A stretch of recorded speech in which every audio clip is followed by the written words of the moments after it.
Our last two problems for the gas stoichiometry practice involve, or the gas problems practice involves stoichiometry. So let's look at number 7. We have the reaction of 2NO gas plus O2 gas to give us 2NO2 gas. Okay, so this is at STP.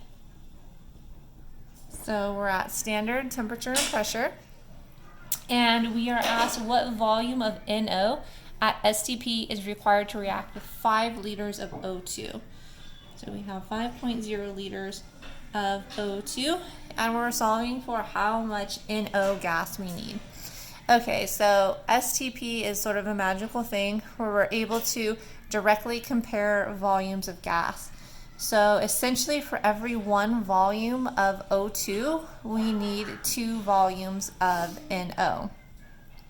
So at STP, or any time that the temperature and pressure of the reaction is constant, we can directly compare volumes of gas and treat them like moles. So what we're going to do is take 5.0 liters of the O2, and we're just going to use our coefficients here to build a mole/volume ratio. So again, since we're at STP, we know that volumes are directly proportional to number of moles, so we can just use those here. So 2 moles/volumes of NO for every 1 mole/volume of O2. Or again, I got those from the coefficients. That 2 is there, and that 1 for O2 is there, where our coefficients just become our conversion factors here. Okay, so 5 times 2 gives us 10 liters of NO required. Okay, so at STP, when we have a reaction, we get to use our coefficients to handle everything, because we do know that if temperature and pressure are the same for everything, that we can directly compare volumes of gases. And that lets us say for every 1 of these, we need 2 of these, which stands with moles. 1 mole of this requires 2 moles of this. Or again, since they're proportional, 1 volume of this requires 2 volumes of this. So again, do watch for STP for ways to use that to your advantage. Okay, question number 8. This one I feel we're going to have to grind this one out a little bit. So what volume of hydrogen gas? Okay, so hydrogen gas, this is kind of a good review.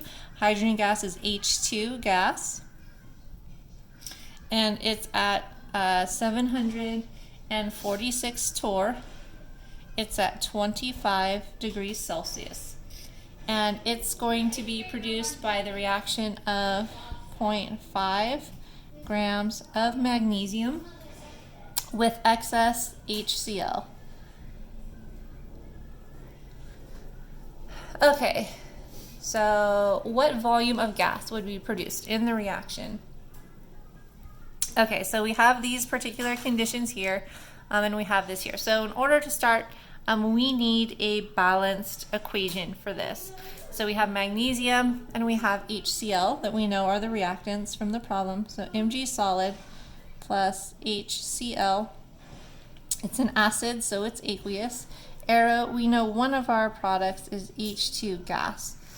This is a single displacement reaction where the magnesium is displacing the hydrogen. So the hydrogen forms as H2 gas.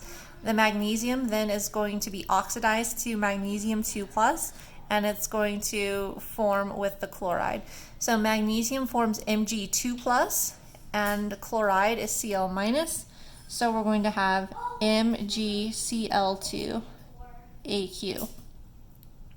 Okay, so now to finish or to start this problem, essentially we need this to be balanced.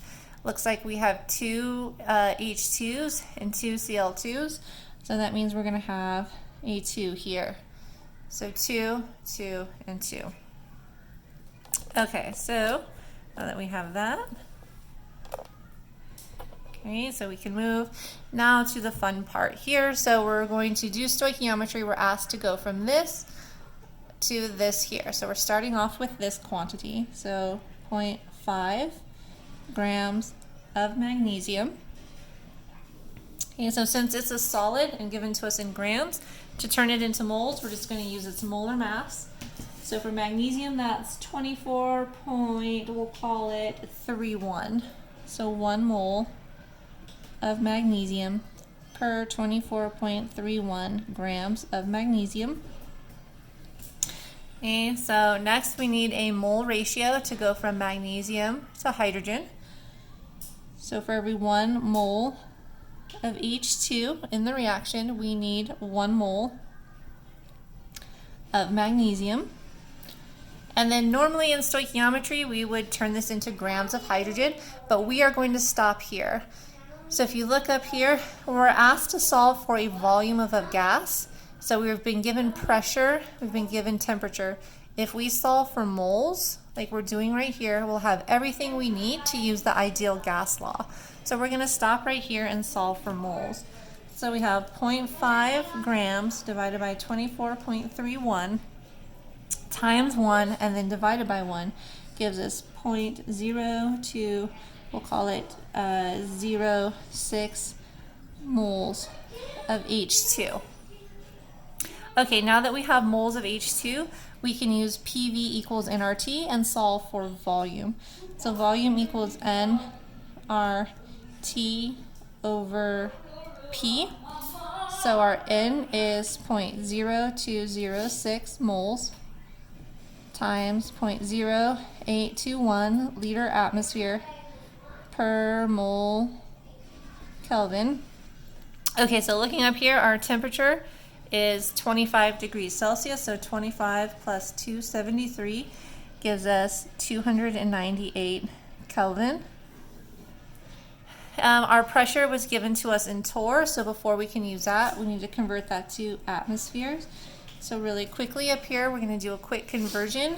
So we have 1 atmosphere per 760 torr, which will give us, let's see, 746 divided by 760, which will give us 0.982 atmospheres. So we can put that down here, 982 atmospheres. Okay, so now we just plug in and solve. So 0.0206 times 0.0821 times 298 divided by 0.982. So we have 0.513 liters of gas that we produced in this reaction here. So like 513 milliliters worth of gas, or 0.513 liters of gas from this reaction. Okay, so in stoichiometry, generally we're solving for moles of gas. So you're going to kind of do the first 3 steps in stoichiometry to get your moles. After that, you're going to use something like the ideal gas law to solve for this. Or in part B of this, it asks, instead of running this reaction at room temperature and slightly below 1 atmosphere of pressure, what if it was run at STP? What volume of gas would be produced then? So if that was the question, then we would still have to do this to find moles of H2, but after that, we would take our 0.0206 moles of H2, and we know for any gas at STP, so this one's at STP, the second part of this problem, then we know that for every 22.4 liters of gas that we have 1 mole of gas.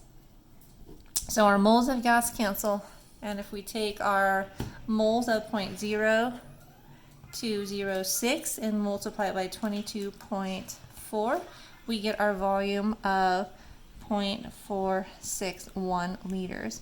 So if this gas was collected at STP, we would collect a smaller volume of gas. With the increased temperature and the increased pressure, we were able to collect a slightly larger volume of gas in the first part.